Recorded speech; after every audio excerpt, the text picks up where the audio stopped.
There is a kind of knowledge that lives in the hands, not in the head, not in credentials, not in the certificates that hang on walls or the job titles that appear on name badges, but in the hands themselves, in the specific and accumulated intelligence of a person who has done the same careful work day after day and year after year for long enough that the work has become a part of them in the way that breathing is a part of them. Gloria Jean Moss had that kind of knowledge. She had it in both hands, hands that had served hot meals to the children of Jefferson Middle School for 23 years without a single morning of indifference, without a single day when she had stood behind that second serving station nearest the window and thought of herself as someone who was just going through motions. She had never gone through motions. That was not a thing she was capable of. The children of this school, every child who had walked through the cafeteria doors in the past 23 years, understood this about her, without being able to say it in those words, because children understand things about the adults who genuinely see them before they have the vocabulary to articulate what they understand. And Gloria Jean Moss was a woman who genuinely saw every child who came through her line. She was 61 years old. She had started at Jefferson Middle School when she was 38. Which meant she had arrived not as a young woman finding her first real footing in working life, but as a woman who had already learned something about what she was made of and what she was for. A woman who had raised 2 children, who had managed a household through the particular difficulty of being a black woman, doing everything at once in a city that did not always make everything easy, who had come to this job not because it was the only option available, but because she had thought about it and decided it was a place where she could do something that mattered every day and know that it mattered. She had been right about that. 23 years of being right about it every morning when she arrived before 6, every afternoon when the last tray was returned and the last surface wiped clean, and she stood for a moment in the quiet kitchen before going home. Before Jefferson, Gloria had worked for 11 years in hospital food service, which had taught her things about feeding people that are not in any manual.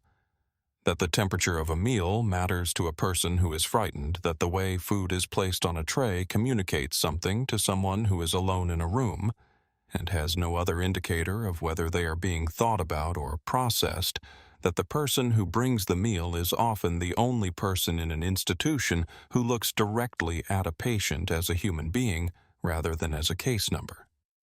She had carried those lessons with her when she came to Jefferson, and she had applied them in the specific context of feeding middle schoolers, which required a different set of calibrations, but rested on the same foundation that the person in front of you is a person, and they notice whether you notice that. In 23 years, the neighborhood around Jefferson Middle School had changed in the ways that neighborhoods change when economic pressure gathers at the margins and then moves inward. Families had moved. Businesses had opened and closed and opened under different names. The population of the school had shifted in composition and in circumstance, but one constant had remained: 67% of the students at Jefferson Middle School received free or reduced lunch. 67% of the 400 children who walked into that cafeteria every school day came from households where the question of where the next meal was coming from was not a question that had a guaranteed answer. Gloria Jean Moss understood this.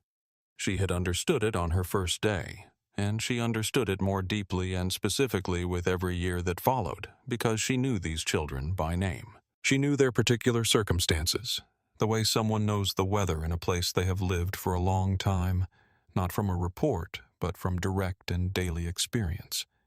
And she knew that for many of them, the meal she served was the most reliable meal they would have that day. She had fed this community's children through 3 economic downturns.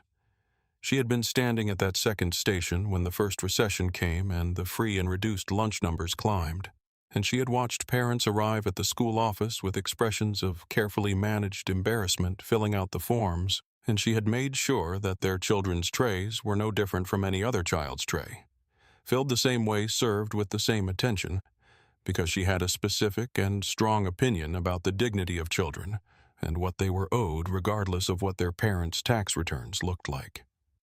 She had been there through the second downturn and the third. She had watched the enrollment numbers fluctuate and the staff change, and the principal's office cycle through 2 different administrators before Dr. Evelyn Osei had arrived 14 years ago and recognized within her first week that Gloria Jean Moss was not a cafeteria worker in the generic institutional sense, but something that the school was genuinely built around. Dr. Osei had said as much in the particular direct way she had within her first month at Jefferson. She had come to the kitchen and introduced herself and asked Gloria how long she had been there, and Gloria had said 9 years at that point. And Dr. Osei had said that it showed in the way the children came through the line, the way they spoke to her, the ease in the room, and that she wanted Gloria to know she saw it. Gloria had thanked her and meant it. That had been the beginning of 14 years of a working relationship built on genuine mutual respect, the kind that does not require constant verbal reinforcement, because it is built into how 2 people move through the same space. The children she had served were now adults. Some of them were parents of children she currently served, which was its own particular satisfaction, a satisfaction she felt every time a face in the line looked up at her, and had a particular resemblance to a face from 10 or 12 years ago, the specific pleasure of continuity. Marcus Bell had gone through her line as a 7th grader when he was 12 and had stood at her station every Tuesday asking what the good option was that day, because he trusted her judgment above the menu board, and Marcus was now 31 and worked at the City Water Authority and still waved at her when he passed her on Delancey Street. A real wave, not the polite half-gesture people make at acquaintances. A real wave with his hand raised high and his face breaking into the kind of smile that does not have any social performance in it. Tanya Reeves had been the quietest child Gloria had ever served, a small girl with large eyes who never spoke above a whisper, who had sat alone during the first month of 6th grade until Gloria had noticed and begun to find small reasons to keep Tanya at the station a moment longer, asking about her day, commenting on her shoes, saying something small and genuine every day until Tanya had begun to answer in slightly more than a whisper, and then to look for Gloria's face when she entered the cafeteria. Tanya was now a social worker in the county system, and she had come back to Jefferson with a group of students for a community visit the previous spring and had sought Gloria out before she left and had said simply that she remembered and that it had mattered. Gloria had held that with her for days. There were others.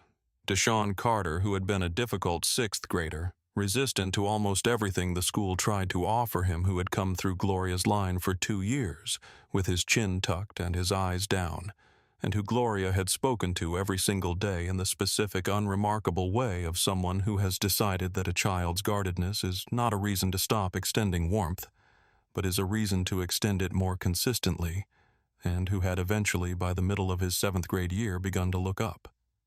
Deshaun was in his 20s now, and had become an electrician's apprentice, and he had stopped by the school the previous winter to fix a problem with a light fixture in the gymnasium, and he had come through the cafeteria before he left on a day when it was not even lunch period just to find her. He had not said much. He had said she probably did not remember him, and she had said she absolutely remembered him and had said his name and his graduating year. And the fact that he had always, even on his most difficult days, returned his tray to the correct station, which was a small thing, but was not nothing. He had looked at her for a long moment after she said that, and then he had nodded and said he had to get back to work and had left. The morning routine in the kitchen began at 5:45. Gloria arrived before anyone else, as she always had, not because it was required, but because it was hers. The specific quiet of the kitchen before any other person entered it, the particular satisfaction of being the one who got things ready. She moved through the familiar geography of the space with the ease of a person for whom every cabinet and every surface and every piece of equipment is an extension of their own thought, not searching for anything, not hesitating, just moving through in the sequence that 23 years had established as the right sequence, the sequence that meant everything would be ready when it needed to be ready. She checked the delivery log. She verified the morning temperatures in the holding units. She organized the serving stations, making sure each one was correctly equipped for the day's menu. She paid particular attention to the second station, the one nearest the window, because that was hers. The station she had worked every day for 23 years. The one with the nameplate that had been bolted to the frame since 2008. The nameplate that read Gloria Moss in white letters on a dark blue background, placed there by the facilities director at the time. A woman named Mrs. Patricia Chen, who had noticed that the cafeteria staff had no individual recognition anywhere in the building, despite feeding 500 students a day, and who had ordered nameplates for each station as a matter of what she called basic professional acknowledgement. The nameplate had been there for 17 years. Every child who had come through Gloria's line in those 17 years had seen it. It was not a landmark in the way a monument is a landmark, not something anyone pointed out to visitors, but it was a constant, the way constants become landmarks simply by always being there. The nameplate at the second station nearest the window with Gloria Moss on it in white letters. It was as much a part of the cafeteria as the serving line itself. Students who had been at Jefferson for 3 years and were about to move on to high school had grown up with that nameplate the same way they had grown up with the particular creak of the gymnasium door and the specific smell of the library in winter. It was a fixed point in the institution's geography, and Gloria Jean Moss was the person the nameplate named, and those two facts were so completely unified, so thoroughly fused by the repetition of 23 years. That separating them in the imagination of anyone who knew the school was nearly impossible. On the morning this story takes place, Gloria had been at school since 5:45, and it was now 11:50, and the cafeteria doors had opened 22 minutes ago for the lunch period that ran from 11:30 to noon. A 30-minute window in which 400 children would move through the line, receive their meal, find a seat, eat and return their trays before the bell marked the transition to afternoon classes. 22 minutes had passed. 8 minutes remained. The room was at its fullest trays on tables, the particular sound of 400 middle schoolers talking and eating and existing together in the compressed social space of a school cafeteria. A sound that Gloria had heard so many times that she no longer heard it as noise but as something closer to an ambient condition, the sound of the school being alive. She was at her station, the second one nearest the window, moving through the line with the practiced efficiency of someone who has found the exact rhythm that keeps things moving without making anyone feel rushed, because she had a specific and long-held position on the subject of children feeling rushed through their meals. Particularly children, for whom this was the reliable meal of the day, and the position was that it was not acceptable and she would not contribute to it. Officer Dale Pratt was 30 years old and had been on the force for 3 years. He had graduated from the police academy and been assigned to the district that included Jefferson Middle School and the surrounding residential blocks, and in 3 years he had developed the habits that 3 years on a patrol route develop in a person: the familiarity with particular addresses and particular faces, the sense of ownership over a geography that comes from being the designated authority in it, the confidence that is partly the product of training and partly the product of the uniform and the weight of what the uniform represents, and which in some officers is the confidence of someone who has genuinely learned to serve a community, and in other officers is something that more closely resembles the confidence of someone who has learned to manage one. He had been called to Jefferson Middle School that morning in connection with an unrelated matter. A report of a vehicle parked illegally in the school's fire lane that had still been there when a teacher arrived at 7 and that someone had called in to the non-emergency line. The vehicle had already been moved by the time Pratt arrived at 9:15, which meant his official business at the school had resolved itself before it required any action on his part. He had spoken to the front office staff, confirmed that the situation was resolved, and been told that if there was nothing else the school needed from him, the administrative assistant would sign his visit log. The log had been signed at 9:40. His shift had him scheduled until 4, with a patrol route that included Jefferson Middle School and 7 surrounding blocks, and the school visit had cleared so early that he had time to spare. He ate lunch at a place 2 blocks from the school and returned at 11:30, parked in the visitor's lot, and came through the school's front entrance. The front office staff recognized him from earlier. He said he was doing a quick walk through a community presence check, the kind of phrase that his department's community engagement materials had introduced, and that officers had adopted because it sounded like something with a name was more legitimate than wandering through a building without a clear purpose. The administrative assistant handed him a visitor badge and told him to have a good day. He walked through the main corridor. He passed the display cases with the student artwork and the athletic trophies. He passed the glass-walled office where 2 secretaries were on the phone. He turned toward the cafeteria. He pushed through the cafeteria doors at 11:51. He stood for a moment just inside the doors, looking at the room. 400 children eating, talking, moving trays. The cafeteria staff behind the serving line. The noise and motion of 400 12- and 13-year-olds in their natural compressed period habitat. He looked along the serving line, which was nearly through its main rush, now the line of students having thinned to a handful at the end. He walked toward the serving area. He stopped at the second station. Gloria was serving the last few students in line, moving with the fluid efficiency of someone who has done this many thousands of times. And she did not immediately register his presence because she was looking at the students in front of her, because that was where her attention belonged, and because no one in the cafeteria environment signaled her that something unusual was approaching. He said in a voice that was loud enough to carry past the noise of the room that he needed to speak with her. Gloria looked up from the serving line. She saw a police officer standing at her station.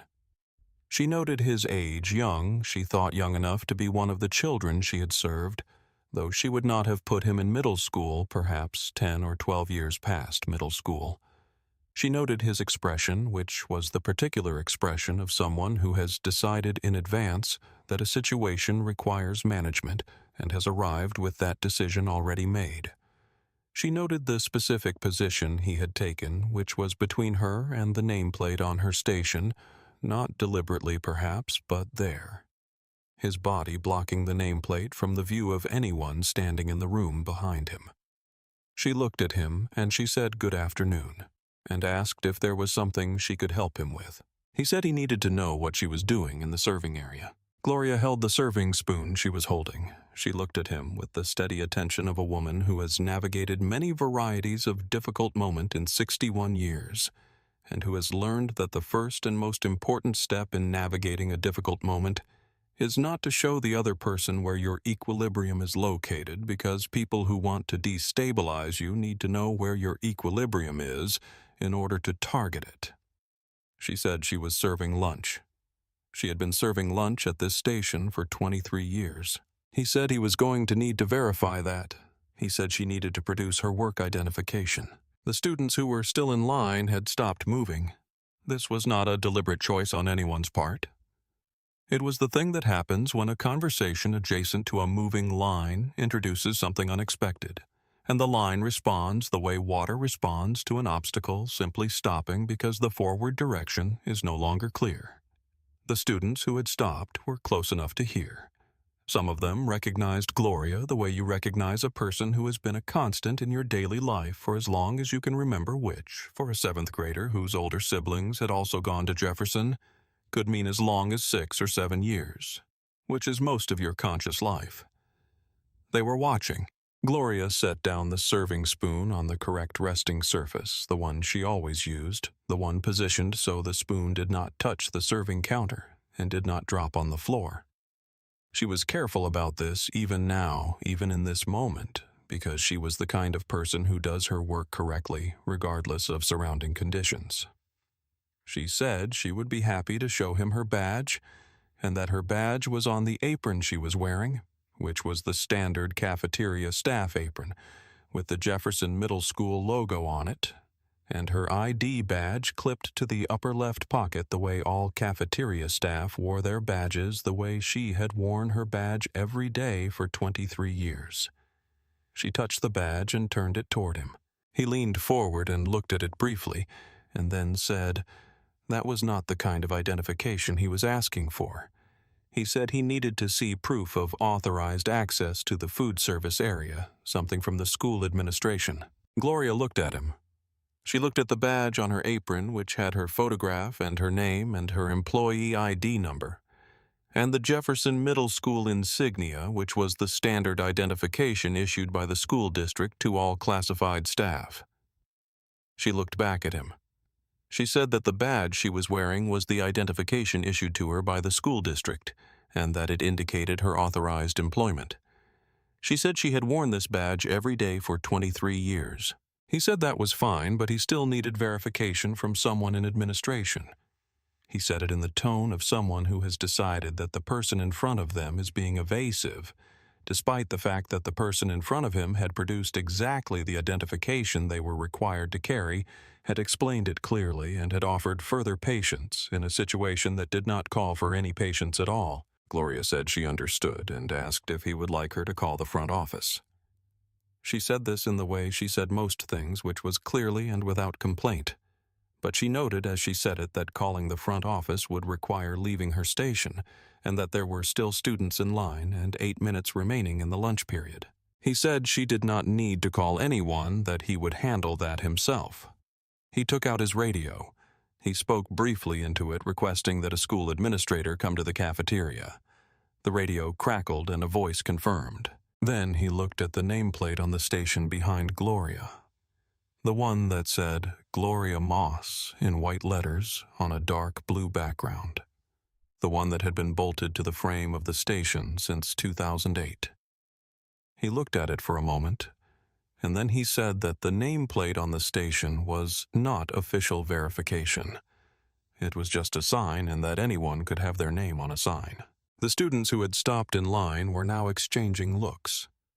Not loud looks, not the theatrical looks of middle schoolers performing awareness for each other, but quiet ones, the kind that pass between people who have all understood the same thing at the same time and are checking to see if others have understood it too.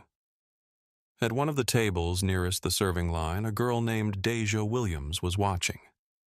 Deja Williams was 13 years old and in 7th grade, her second year at Jefferson Middle School, and she had been eating at Jefferson since 6th grade, which meant she had been eating Gloria's food for 2 years and had been greeted by Gloria's face at the second station nearest the window for 2 years. And in 2 years, she had learned what a lot of children at Jefferson Middle School learned, which was that Gloria Jean Moss knew her name and knew that she did not eat pork and had not once in 2 years put pork on her tray without asking first. Deja was watching the officer and she was watching Gloria, and her face had the particular quality of a child who is processing something that does not fit the category of things that are supposed to happen in this place. He walked along the front of the serving line toward the station entrance, the gap between the counter and the end wall that the cafeteria staff used to move in and out of the serving area. He stopped at the entrance. He said he needed Gloria to step out of the serving area while he waited for administrative confirmation. He said it was standard procedure. Gloria looked at him with the level attention she had been maintaining since the beginning of this encounter. She said she was in the middle of serving lunch. She said there were students still in line and a meal period with 8 minutes remaining, and if she stepped away from her station, the students currently waiting would not be served in time. She said this in the particular way she said things that she was serious about, which was without rising in volume and without visible agitation, because she had a long-standing belief that the clearest communication was calm communication, and that calm in a difficult moment was also a form of resistance. He said that was not his concern, and that she needed to step out of the area now. The cafeteria, which had been running at its normal lunch period volume, had begun to change in quality. Not volume, not yet, but quality. The particular texture of 400 middle schoolers at lunch contains a certain density of sound, overlapping conversations, and chair scraping, and the percussion of trays and utensils, and that density had not disappeared, but it had begun to shift the way sound shifts in a room when people are listening without stopping what they are doing. when the ambient noise continues, but the attention underneath it has been redirected. Children at the tables nearest the serving line were watching. Children further back who had noticed that the children at the nearer tables were now watching also. The shift was moving through the cafeteria from front to back, row by row, the way a wave moves through a medium, not loud, not disruptive, just a quiet reorientation of 400 people toward the same point. Gloria did not step out of the area. She did not refuse in a raised voice. She did not make a speech. She stood at her station, at the second station nearest the window, with the nameplate behind her that said Gloria Moss in white letters on a dark blue background. The nameplate that had been there since 2008. And she said in the level voice she had been using throughout she had been serving lunch at this station for 23 years, and she was going to continue serving the students who were still in line. She said she was happy to speak with administration after the meal period concluded. She said the students needed to eat. He said she was not authorized to make that determination, and that if she did not step away from the serving line, he would have to treat the situation as non-compliance. He said this in a voice that was not quiet. He said it in the carrying voice of someone who has been trained to project authority, and who is projecting it now in a room full of 400 children.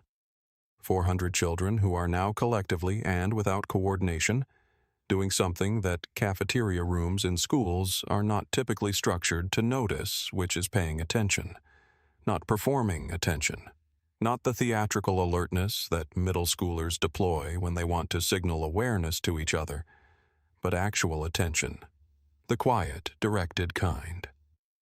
400 pairs of eyes oriented toward the second station nearest the window, where a woman who knew all of their names was being told by a man. None of them knew that she was not authorized to stand in the place she had stood every day for longer than most of them had been alive. He said it again louder, telling Gloria that this was her final chance to comply before he escalated the situation. Deja Williams set down her fork. This is the kind of gesture that in another context would be unremarkable. People set down forks at meals. It is not a notable action, but Deja Williams set down her fork with the specific intentionality of someone who has made a decision, and the decision was this: she was not going to eat while this was happening. She was not going to continue with the business of her lunch, the ordinary social motion of a 7th grade lunch period, while the woman who had served her lunch every day for 2 years, and who knew she did not eat pork and who had learned her name within her first week at this school, was standing in front of a police officer who was calling her unauthorized and telling her to step away from her own station on her own shift at her own school. Deja looked at the nameplate behind the officer, the nameplate that said Gloria Moss, and she understood in the way that a 13-year-old can understand something that does not require extensive experience to understand. That the man standing in front of that nameplate had either not seen it or had decided not to be moved by it, and that the nameplate being there, visible to everyone in the room, was a kind of statement that the moment was asking someone to make. Deja stood up. She did not say anything. She did not gesture to anyone around her. She stood up from her seat at the table nearest the serving line, and she faced the serving area, and she stood there, 13 years old, her hands at her sides, and she did not move. She did not perform the standing. She simply stood. The girl sitting next to Deja Williams looked at her. She looked at the serving line. She looked back at Deja. Then she stood up. The boy across the table from Deja looked at the 2 girls now standing. He looked at the serving line. He stood up. This is the thing about collective action, that no one who has not witnessed it can fully prepare for the speed. It does not build slowly. It cascades because human beings are social creatures who read social information faster than they read text or hear speech.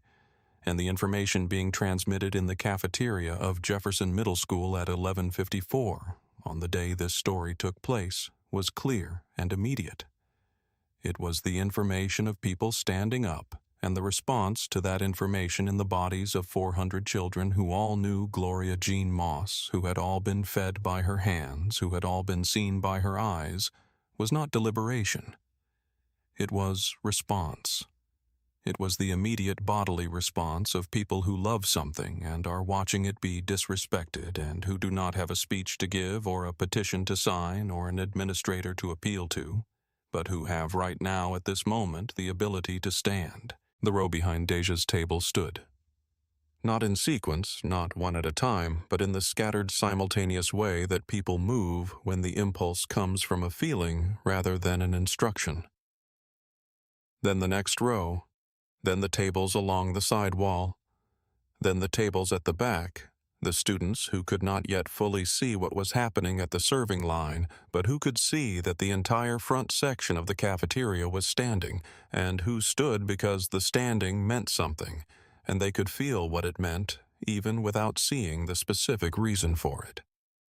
There were students in the far back corner who were not sure exactly what they were standing for, only that they were standing with everyone else, and that everyone else seemed certain enough that it was a thing worth doing to make it something they wanted to do too. When the standing was complete, when the last student had risen from the last table, the cafeteria contained 400 children on their feet and no sound that belonged specifically to them. The trays were on the tables. The food was on the trays.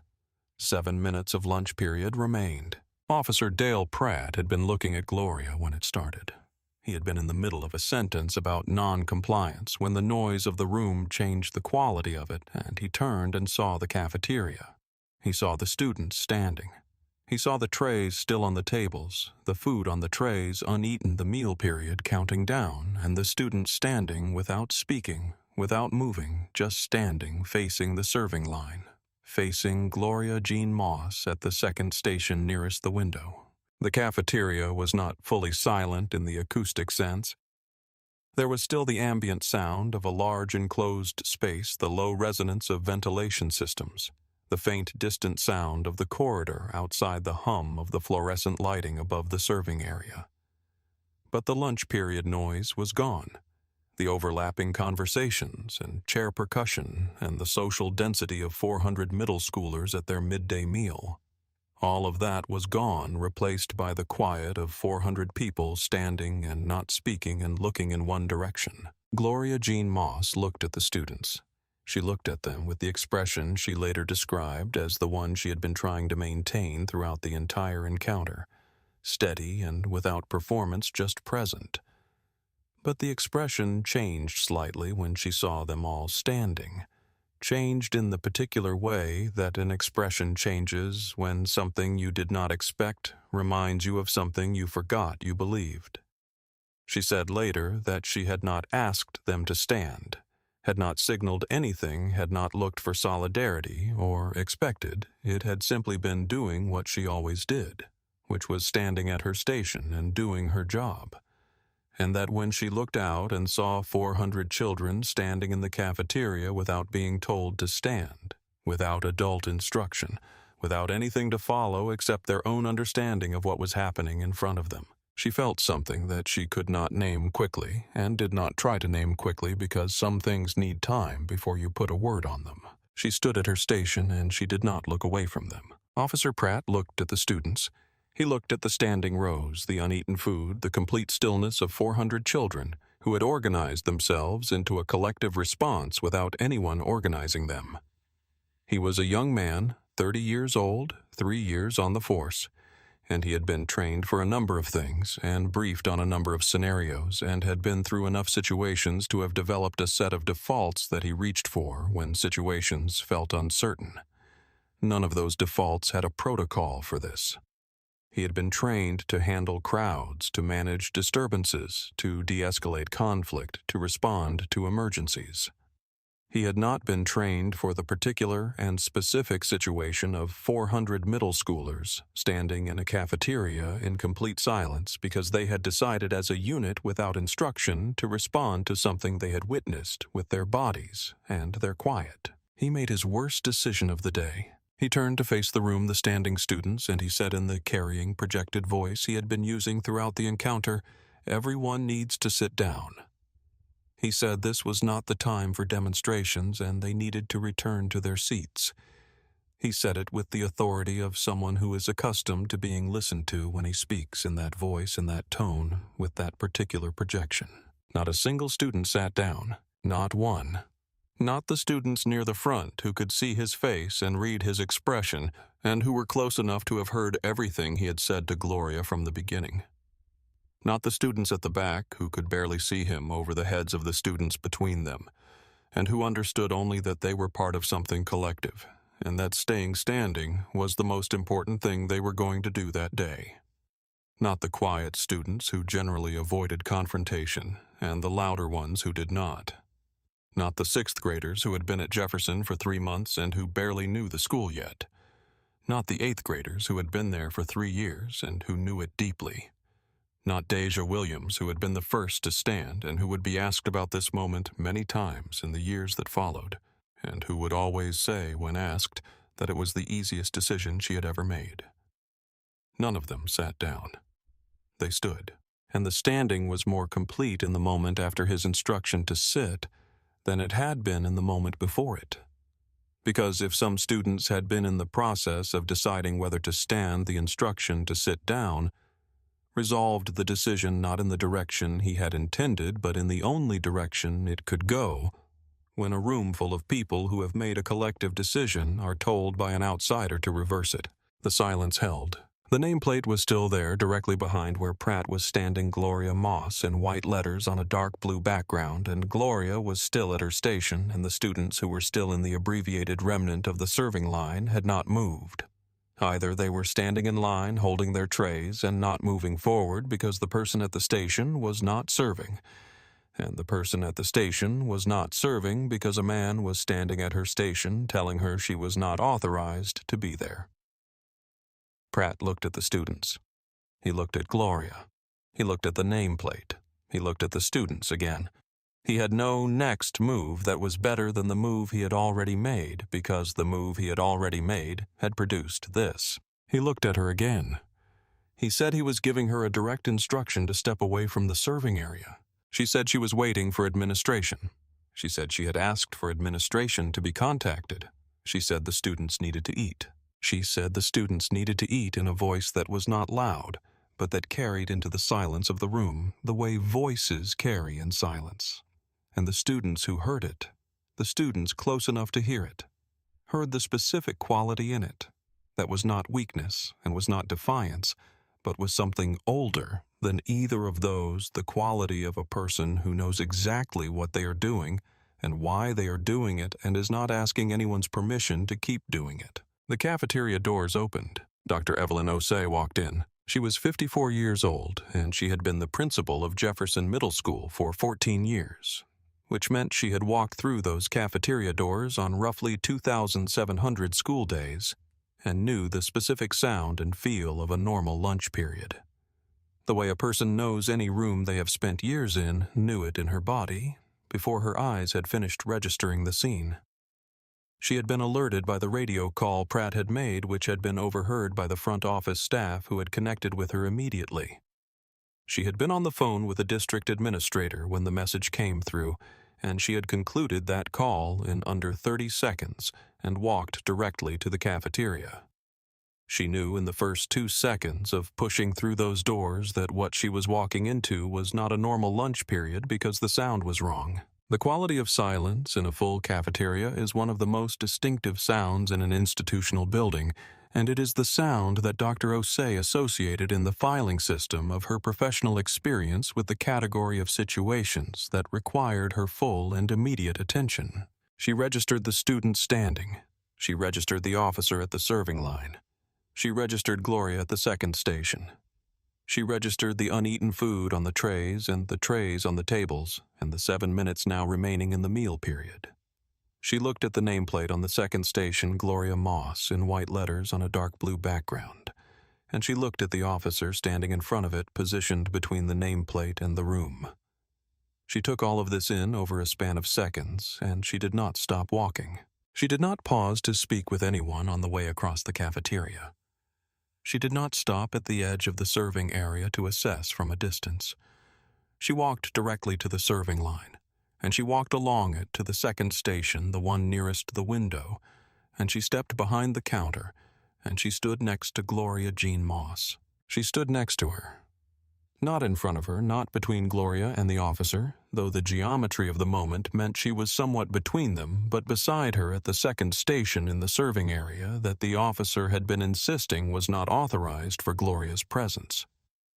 She stood there and she looked at Officer Pratt with the particular quality of attention that comes from a person who has been doing a demanding professional job for enough years to have developed the specific variant of composure that is not distance, but is rather the opposite, a complete and focused presence that does not require elevation of voice or theatrical display, but that fills the space it occupies completely.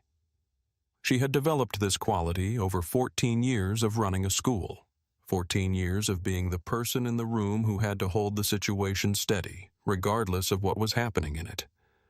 And she brought all 14 years of it to the moment she was standing in now. She said her name and her title. She said she was the principal of Jefferson Middle School. She looked directly at Officer Pratt.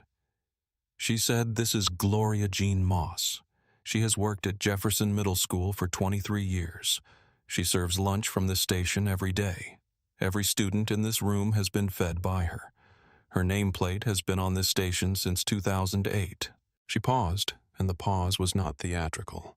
It was the pause of someone who has said something that does not immediately need elaboration and is waiting for the other person to absorb it before continuing. Then she said, "What is the legitimate basis for your approaching her during her shift?" Pratt looked at Dr. Osei. He looked at the room, at the 400 standing students, at the uneaten food, at the remaining minutes of the lunch period. He said he had been conducting a routine check and had needed to verify her authorization to be in the serving area. He said there were protocols for school visits, and he was following them. Dr. Osei said she has worked here for 23 years. Her authorization is not in question. I am the principal of this school, and I am telling you that this woman has full authorization to be exactly where she is standing. She has had that authorization for 23 years. He said he had not had confirmation of that when he had made the initial contact. Dr. Osei looked at him for a moment without speaking, the kind of look that does not require words because the words it contains are clear to everyone in the room, regardless of whether they are spoken aloud. Then she said her badge identifies her as a Jefferson Middle School employee. Her nameplate is on this station. She is wearing the school's staff uniform and apron. She is at her station during the meal period serving lunch to the students of this school. She has been doing this at this station for 23 years. What further confirmation did you believe you needed? He did not have an answer to this that held. He said something about standard verification protocols, about the importance of confirming staff identity in school settings, about the department's guidelines for school visits. Each of these statements was technically available to him as an explanation, but none of them was a sufficient answer to the specific question that had been put to him, which was not a general question about protocols, but a specific question about this situation, about the combination of visible badge, visible nameplate, school uniform, active meal service, and 23 years of employment that had constituted the circumstances in which he had decided to approach a black woman and demand she prove she belonged in the place she was standing. Dr. Osei listened to his response with the patient and precise attention of someone who has run an institution for 14 years, and who understands better than most the difference between a policy that is being applied correctly and a policy that is being invoked as a substitute for judgment. She listened to all of it, and then she said those are procedures for situations where staff identity is genuinely in question.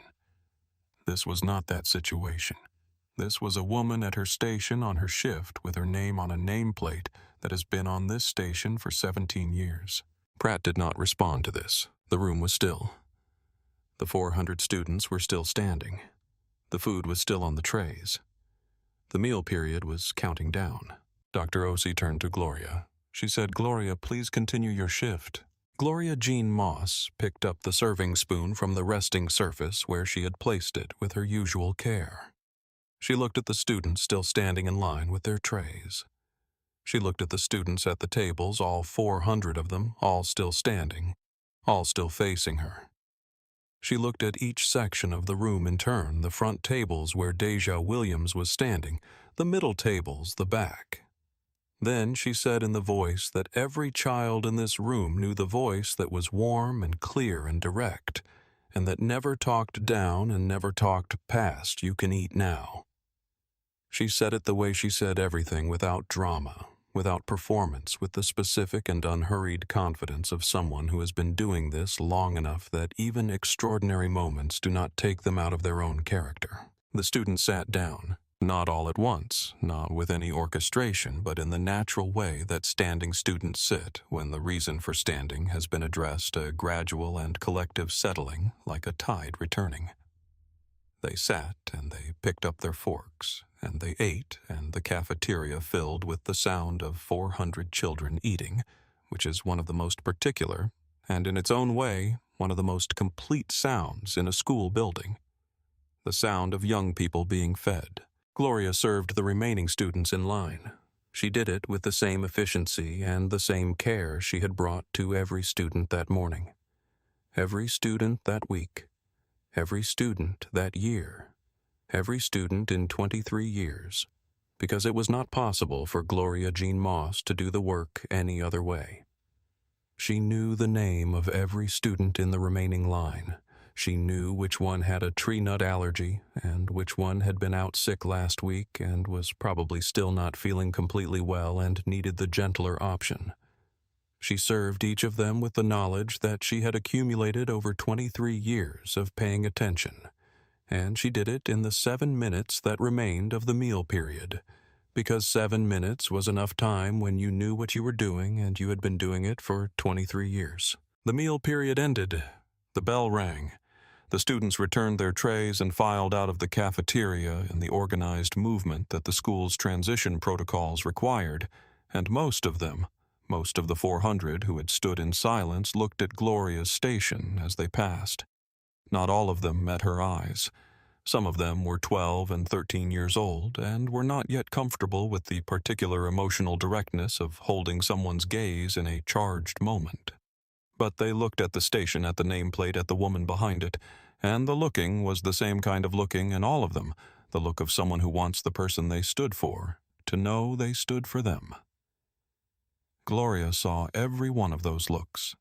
She cataloged them the way she cataloged everything that mattered in this cafeteria, with the specific and permanent attention of a woman for whom this work was not a job in the transactional sense, but a vocation in the sense that a vocation is something you have been called to by something larger than a paycheck. Officer Dale Pratt left the cafeteria before the bell rang. He walked back through the cafeteria doors and through the corridor and through the main entrance and out to the visitors' parking lot and got into his patrol vehicle. He sat in the vehicle for several minutes before pulling out. There is no account of what he thought during those minutes.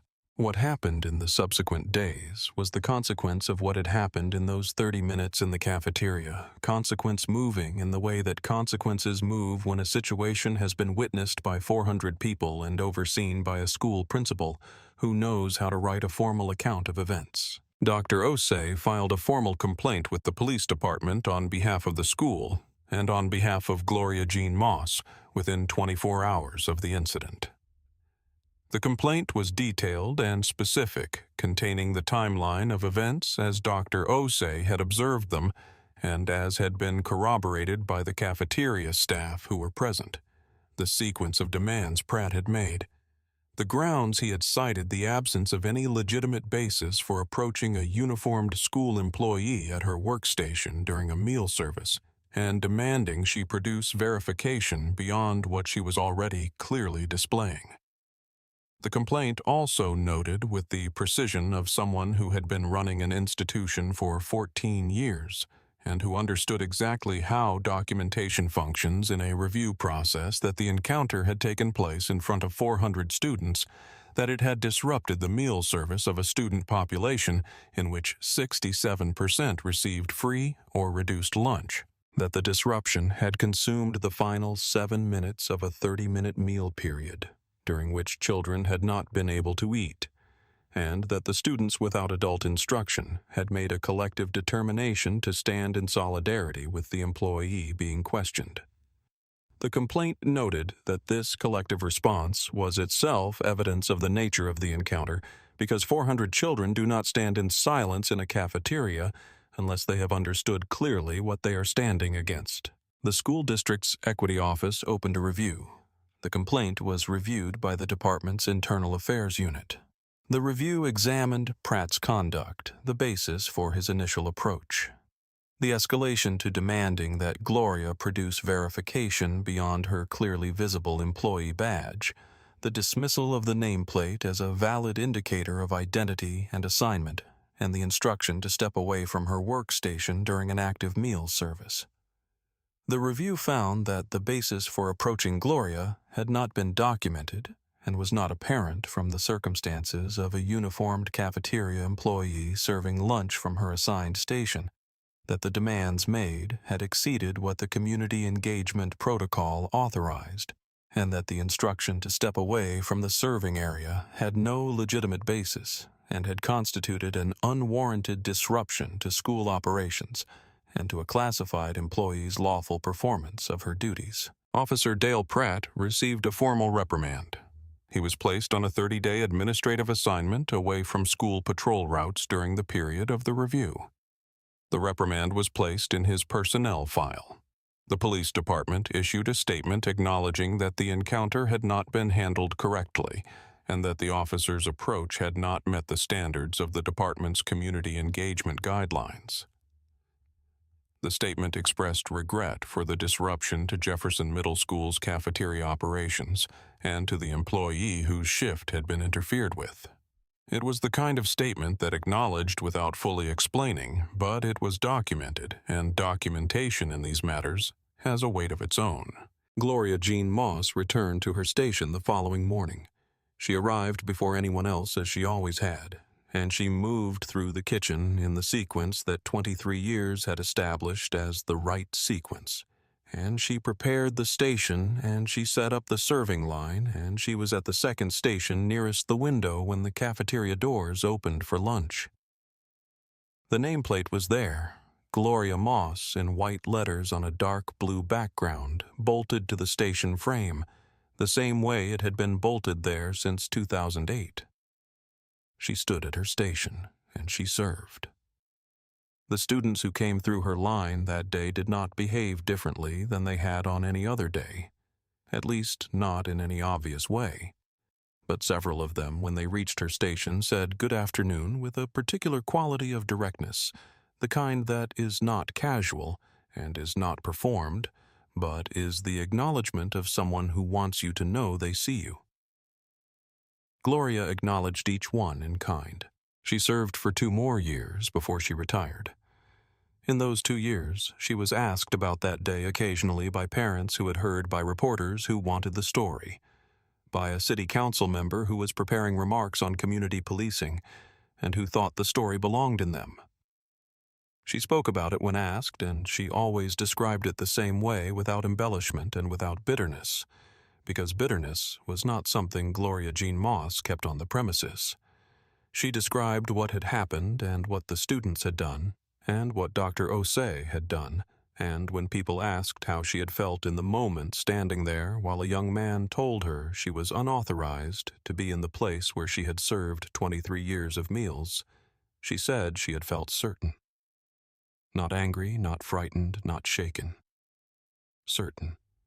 She knew who she was at that station, and she had known it for 23 years. And one young man on an unauthorized walkthrough was not going to change that. On the day of her retirement, the cafeteria was full of people who were not students, colleagues from the school and from the district office, parents who had heard former students who had been told by younger siblings or by the school's social media account that the woman who had fed them was finishing her last day and who had driven or ridden or walked to Jefferson Middle School on a Thursday afternoon to stand in the cafeteria and say goodbye. Marcus Bell was there with his hand in the air the way he always waved on Delancey Street. Tanya Reeves was there, the social worker, who had been the quietest 6th grader Gloria had ever served. and Tanya did not say more than a few words because she had never needed many words. But she stayed longer than almost anyone else. Deshaun Carter, the electrician's apprentice, who had visited the previous winter, was there in his work clothes, having come directly from a job site. Dr. Osei was there, standing beside Gloria the way she had stood beside her in the cafeteria on the day this story took place, the way she would always, by that point, be associated with standing beside Gloria. The cafeteria staff presented Gloria with a frame. Inside the frame was the nameplate, the original one, the one that had been on the second station for 17 years, removed from the station frame that morning, and replaced with a new one so that Gloria could take the original with her. Gloria Moss, in white letters on a dark blue background. The frame had a caption below the nameplate written in the hand of one of the kitchen staff who had the best penmanship 23 years. Every name, every meal. Gloria held the frame and looked at it for a long time. She did not cry, which surprised some of the people watching who had expected tears in proportion to the moment. But Gloria Jean Moss was not a woman who cried in proportion to moments. She was a woman who absorbed them, who took them into herself, and held them there, and what she did with this moment was hold it in the same way with the same still and permanent attention. She would have it for the rest of her life. Years later, a journalist writing about student advocacy and institutional memory in public schools reached out to interview students who had been present in the Jefferson Middle School cafeteria on the day this story took place. The journalist located several former students who were by then in their mid-20s, who had been 7th and 8th graders that day, and who had stood in silence for 7 minutes with untouched trays in front of them, and a woman they loved in front of them, and a man who did not understand what he was standing in front of. She interviewed a number of them. One of the interviews she returned to most often in the subsequent work was the one with a young woman who had been 13 on the day it happened, and who was now in her mid-20s and worked as a middle school teacher in a different district. The young woman asked what she remembered about standing up in the cafeteria that day, said something that the journalist quoted in the piece, and that was later cited in several other accounts of the story. She said, "I did not think about it. I just looked at her standing there and I knew. She had been feeding us for years, and she was going to keep feeding us. All we had to do was stand up and not eat for 7 minutes. That was all it cost us, and it was not very much to pay for 23 years. She said one more thing. She said, "I still think about what it felt like when she told us we could eat." She did not say thank you, she did not make a speech. She just said we could eat in the same voice she always used, like nothing special had happened, like it was just another lunch. That was her way. She just kept working. If this story meant something to you, subscribe our channel. We tell stories about the people who fed a community's children for 23 years, and the 400 children who remembered.